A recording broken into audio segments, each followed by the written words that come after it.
Lectio Divina presenta El despertar de la gracia por Charles Swindoll. Narración Gabriel Castillo. Introducción. El corazón humano clama por ser libre. Todo dentro de nosotros lucha contra la esclavitud de la tiranía y la opresión. Nuestras almas no fueron creadas para vivir en jaulas de temor que nos restringen de las alegrías de la libertad. Una vez que hayamos experimentado el sabor de esa libertad, nuestro apetito por más nos consume. Esto era cierto para los que vivían detrás de la cortina de hierro en Europa del Este o bajo las normas y los reglamentos fanáticos de los talibanes en Afganistán, o bajo la brutal dictadura de tortura de Saddam Hussein en Irak. Y es muy cierto para el pueblo de Dios que ha sufrido demasiado tiempo bajo el sofocante control de demandas y expectativas legalistas. A aquellos que han deseado controlar e intimidar a otros en el cuerpo de Cristo, se les ha permitido hacerlo por demasiado tiempo. Me complace anunciar que su control está menguando mientras la gracia se está despertando. Casi 3 décadas han pasado desde que escribí y se publicó la primera edición de este libro. En aquel entonces había mencionado que un nuevo movimiento yacía en el horizonte, un movimiento de libertad de las cosas que nos habían esclavizado por demasiado tiempo. Al transcurrir estos últimos años, ha sido maravilloso ver el crecimiento de ese movimiento.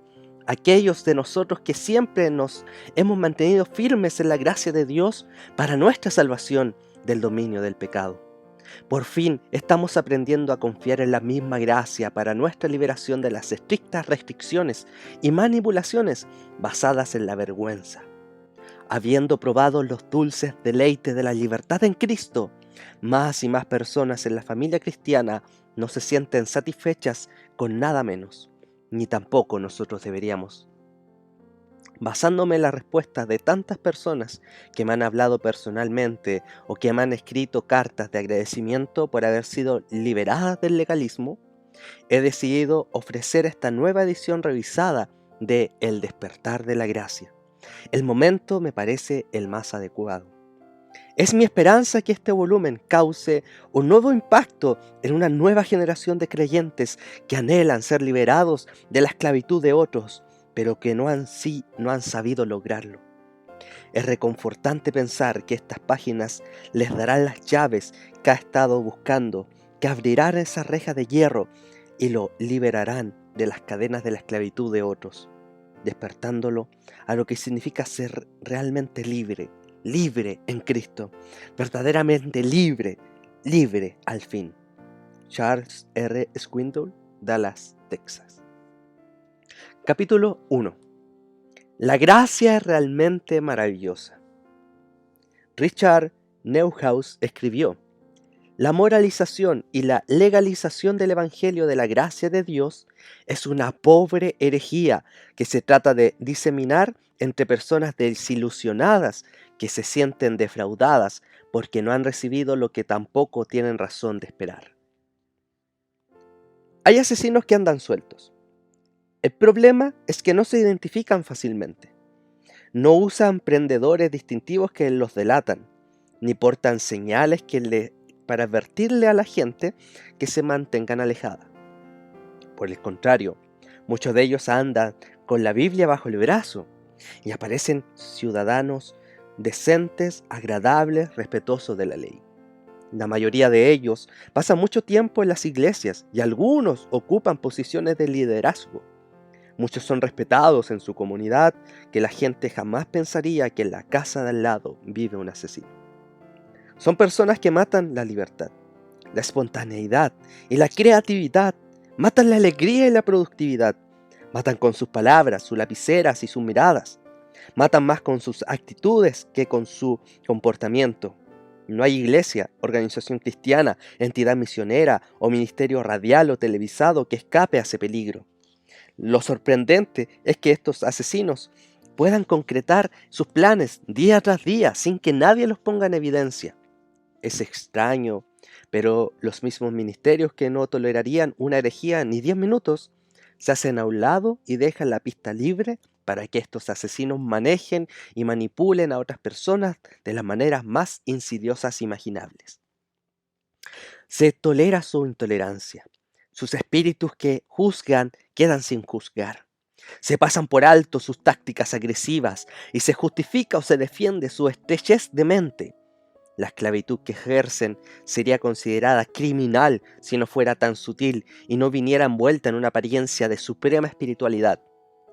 Ahora mismo, en este mismo momento, hay millones de personas que viven ahogadas por la vergüenza, la culpa, la intimidación, cuando debían ser personas productivas y libres. La tragedia es que piensan que así como tienen que ser las cosas. Nunca han conocido la verdad que las puede hacer libres. Son víctimas, existen como si estuvieran esperando la pena de muerte, en lugar de disfrutar de la belleza y la frescura de la vida abundante que vivió Cristo y que puso al alcance de todos sus seguidores. Desafortunadamente, la mayor parte de esas personas no tienen ni idea de lo que se están perdiendo. Eso, dicho en una sola palabra, es la gracia. Eso es lo que de manera constante se le arrebata a la gente. Los que no están conformes con negarla han decidido analizarla en debates. Como en los tiempos de la Reforma Protestante, la gracia ha vuelto a ser como una pelota de fútbol en el campo teológico. Teólogos, predicadores, eruditos y estudiantes la patean de una esquina a otra del estadio. Discuten sobre la terminología, tratando de obtener ventajas los unos sobre los otros. Es uno de esos clásicos debates en que nadie es ganador, donde el tema se menosprecia y las masas que contemplan la batalla desde las graderías quedan confundidas, polarizadas y, lo que es peor, aburridas. La gracia es para ser recibida y vivida en plenitud, no algo para disecar, analizar y discutir. Basta de lo mismo. Es hora de despertar a la gracia, de liberarla, de dejar de negarla, para empezar a disfrutarla y compartirla libremente en lugar de discutir sobre ella. La gracia que se recibe pero no se expresa es gracia muerta.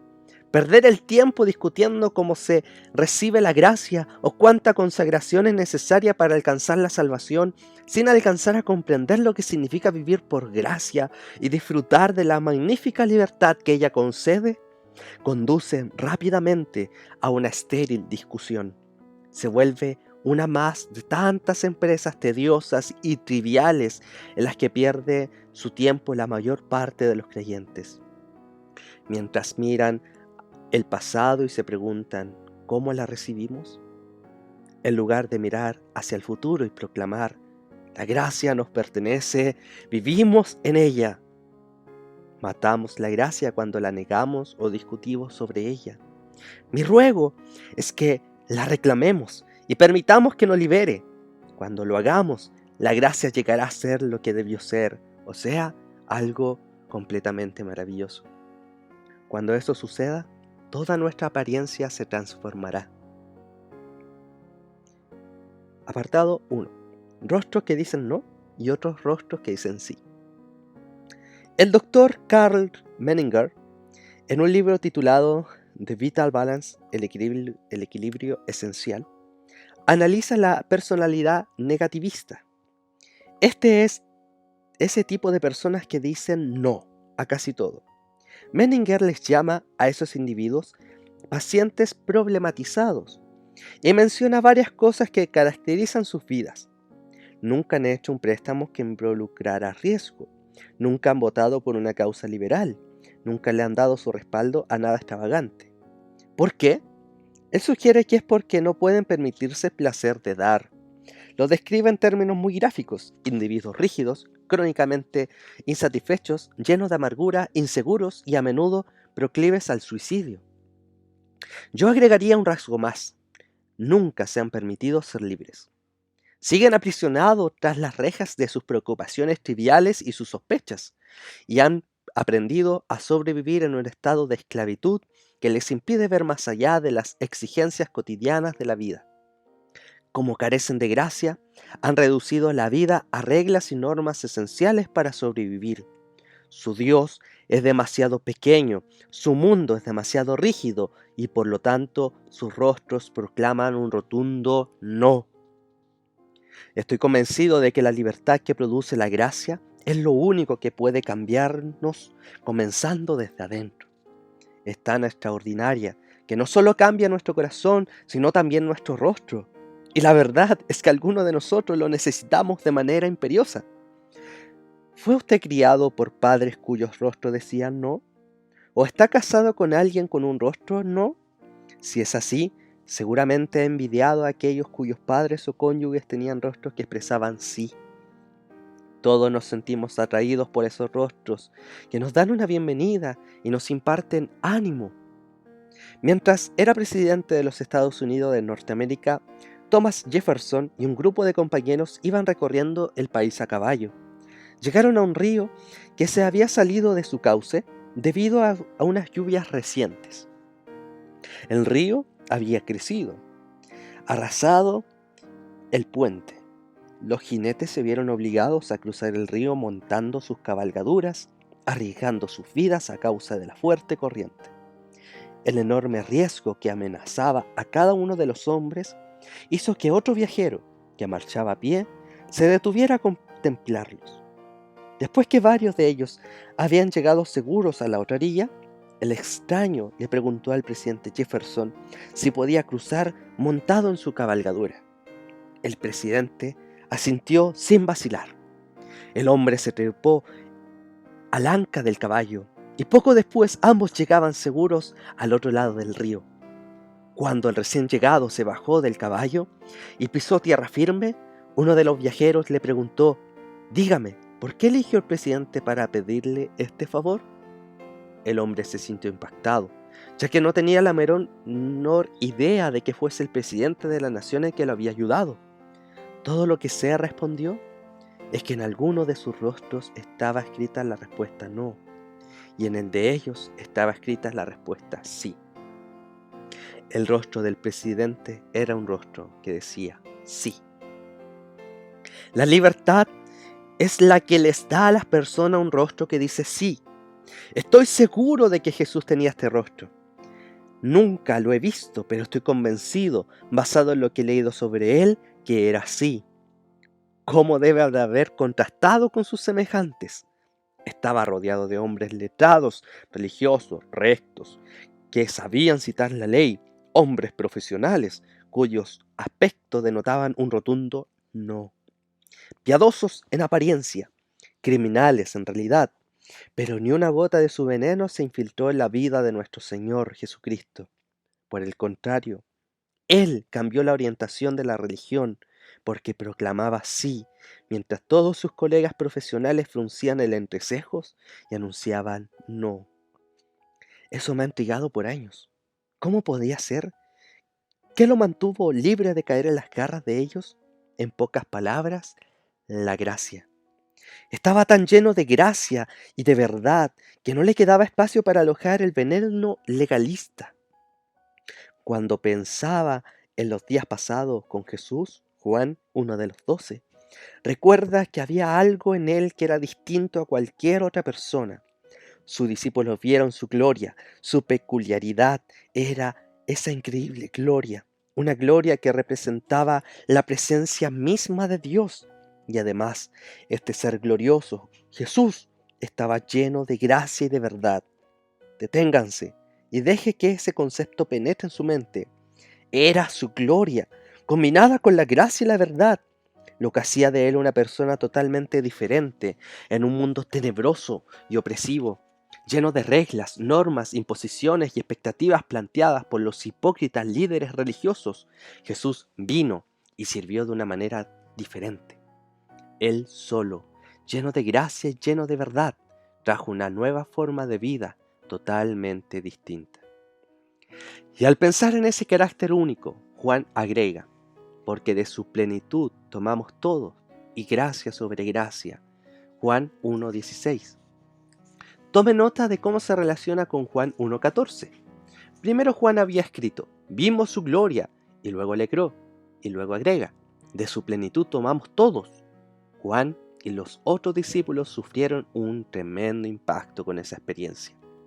La gracia llegó en abundancia, haciendo de ellos personas diferentes. Llegaron a ser como Cristo.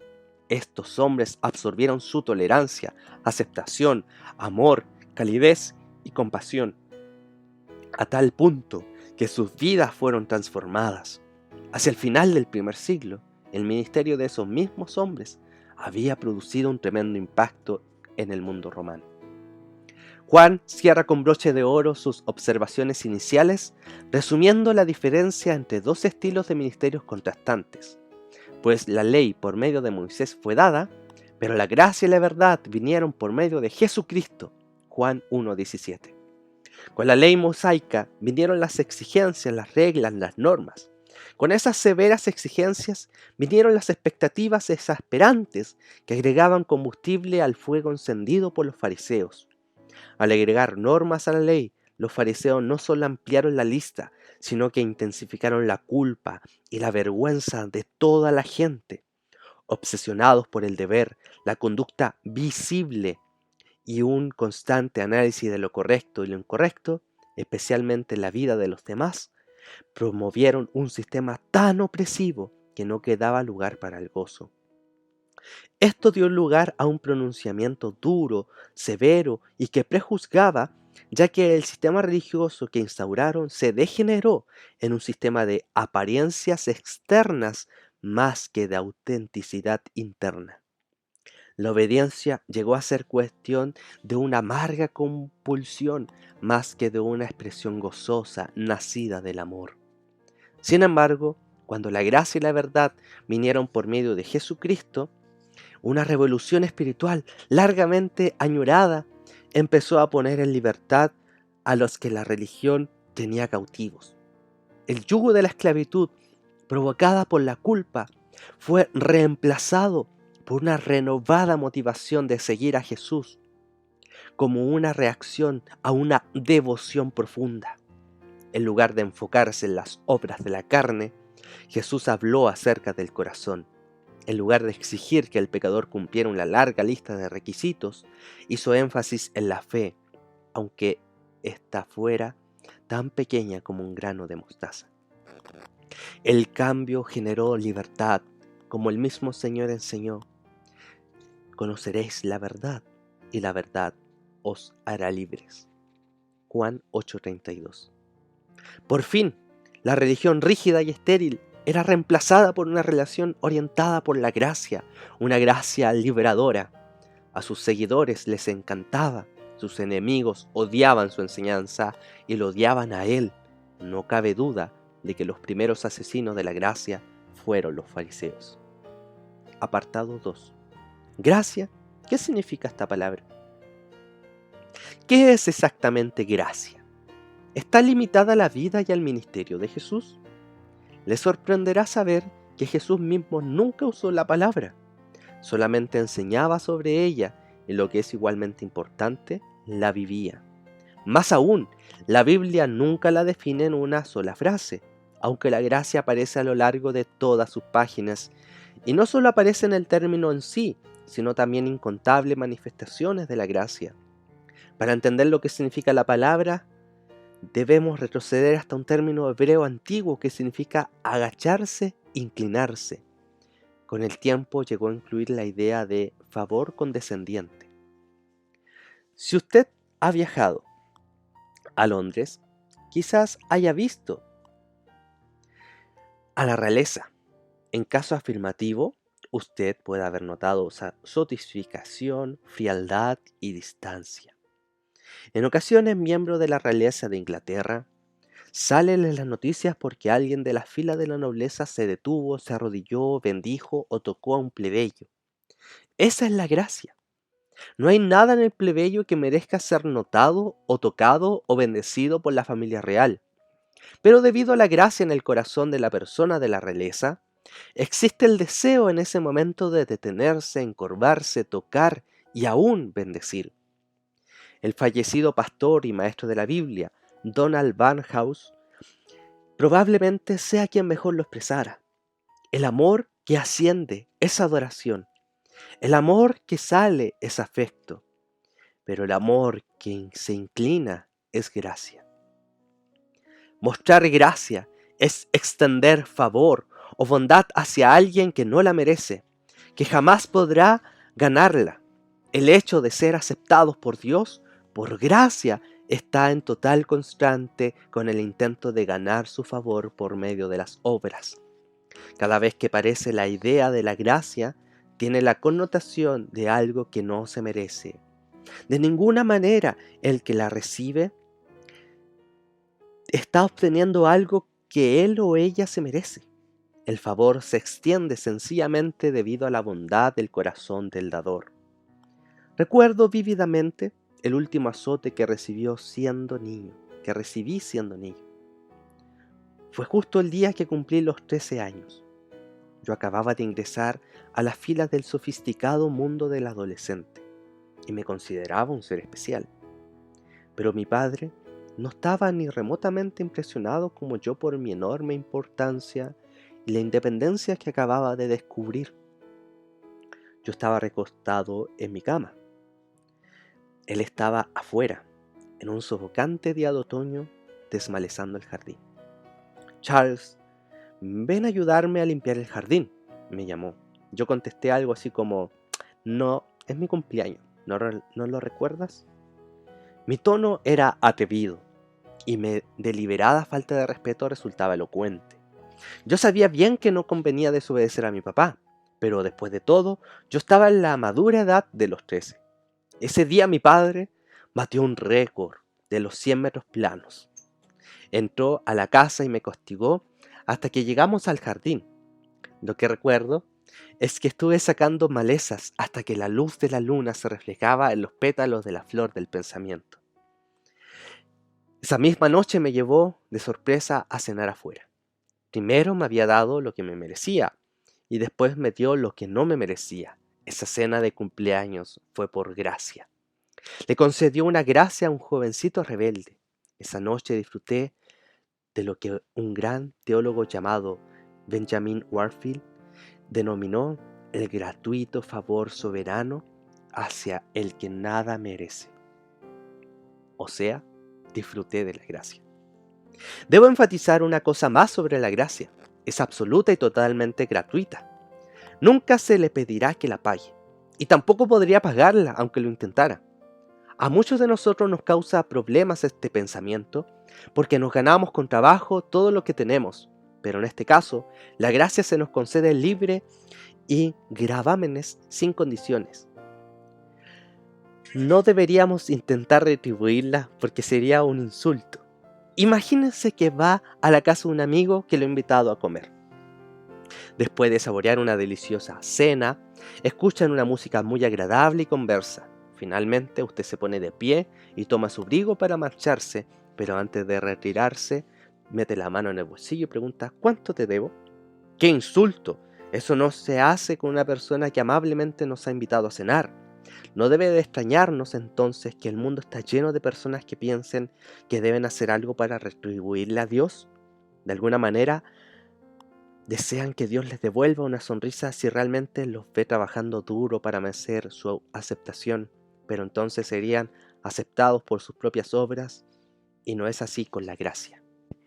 Ahora que Cristo vino, murió y satisfizo las exigencias del Padre respecto al pecado, todo lo que necesitamos hacer es pedir su gracia, aceptando el gratuito don de la vida eterna.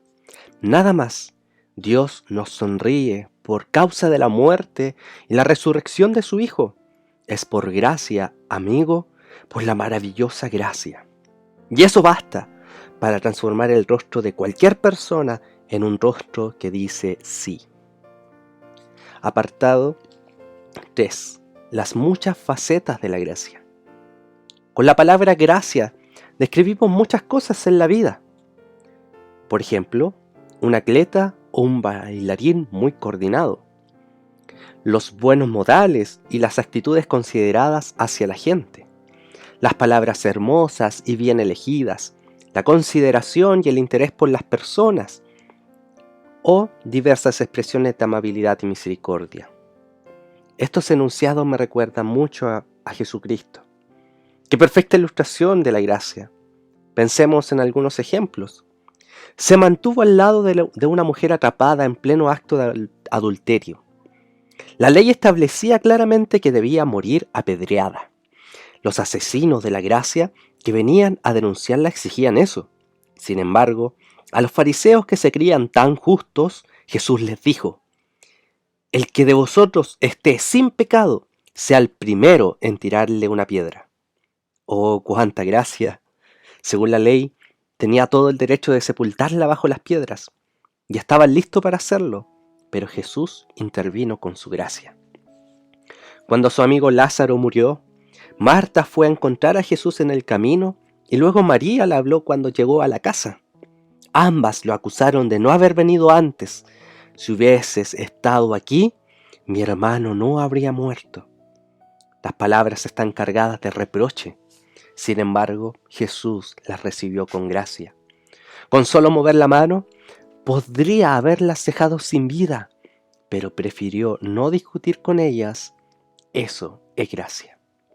Cuando Jesús narraba relatos, la gracia era un tema favorito. Demostró gracia al tratar a los niños y al hablar del hijo pródigo. Cuando hablaba de personas que estaban en situaciones desesperantes, la gracia abundaba, como en el caso del buen samaritano.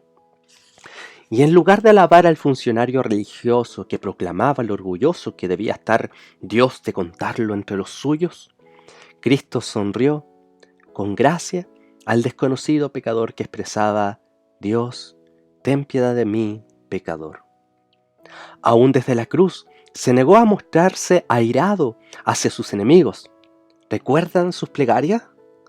Padre, perdónalos. No hay resentimiento, no hay amargura. ¡Qué maravillosa gracia! Y es sorprendente la libertad y el alivio que produjo.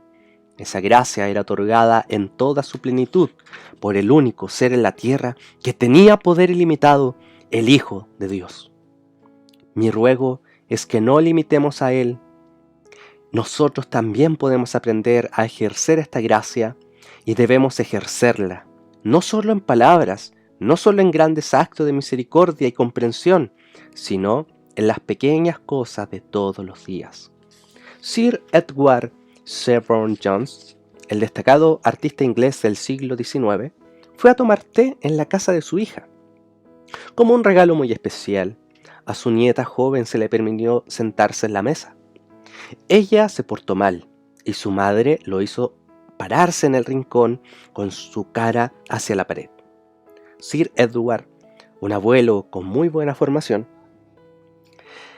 no interfirió en el entrenamiento de su nieta, pero a la mañana siguiente llegó a la casa de su hija con pinturas y una paleta. Caminó hasta la pared donde la niña había sido obligada a quedarse parada y empezó a pintar cuadros. Un gatito persiguiendo su cola, corderitos en un campo, un pez nadando. Decoró la pared de los dos lados de ese rincón con pinturas para el deleite de su nieta. Si tenía que quedarse en el rincón una vez más, al menos tendría algo que mirar. Y de igual manera es con nuestro Señor. Cuando hacemos las cosas que no debemos, puede que Él administre disciplina, a veces severamente, pero Él nunca nos da la espalda. No envía a su Hijo al infierno, tampoco caemos de la gracia ni somos encarcelados detrás de las rejas de hierro de la ley. Él trata a sus hijos con gracia, un favor hermoso, encantador e inmerecido. Es realmente sorprendente. Siempre habrá algunos, como aquellos que miraron con furia a la mujer sorprendida en el adulterio, que nos exhortarán a ser severos, rígidos y sin compasión. Sí, siempre hay algunos que prefieren la lapidación a perdonar, que votarán por el juicio en lugar de la tolerancia, pero mi esperanza es que todos puedan unirse a las crecientes filas de quienes han decidido que la gracia de Cristo, con todos sus riesgos, es mucho más eficaz y que optemos por ella en cada momento. Dios honra esta actitud. Apartado final. Algunas expectativas prácticas. Quizás algunos estén familiarizados con la historia infantil de Rip Van Winkle, un hombre holandés que se quedó dormido bajo la sombra de un árbol por 20 años y despertó en un mundo muy diferente al que había conocido. Mientras dormía, sucedieron cambios maravillosos a su alrededor, a los cuales él ignoraba por completo.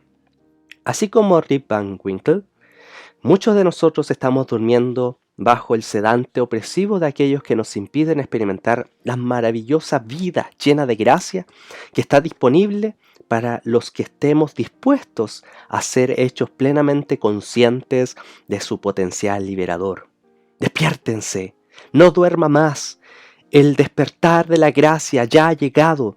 ¿Y qué se puede esperar al despertar de su estupor desinformado? Permítame terminar este primer capítulo mencionando 4 expectativas concretas que pueden convertirse en realidad cuando usted comprende bien lo que es la gracia. En primer lugar, usted apreciará más plenamente los dones que Dios le da.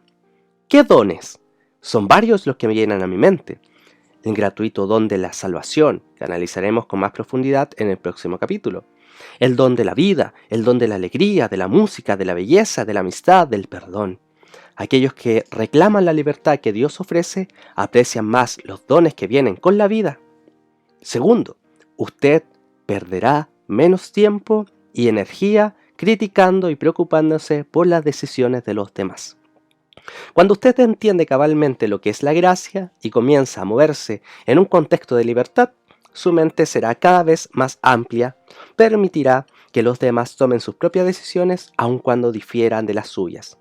En tercer lugar, usted puede esperar ser más tolerante y juzgar menos a las personas.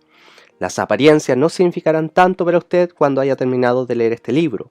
Empezará a cultivar el deseo de una fe auténtica en lugar de soportar una religión basada en demostraciones superficiales. Estará tan involucrado en su búsqueda propia de la gracia que dejará de acosar y hacer sentir culpable a los que piensan diferente. Y por último lugar, usted dará un enorme salto hacia la madurez espiritual. A medida que su mundo se vaya expandiendo en virtud de ese despertar en su comprensión de la gracia, su madurez se irá profundizando, será una transformación tan grande que su vida cambiará totalmente. Amén.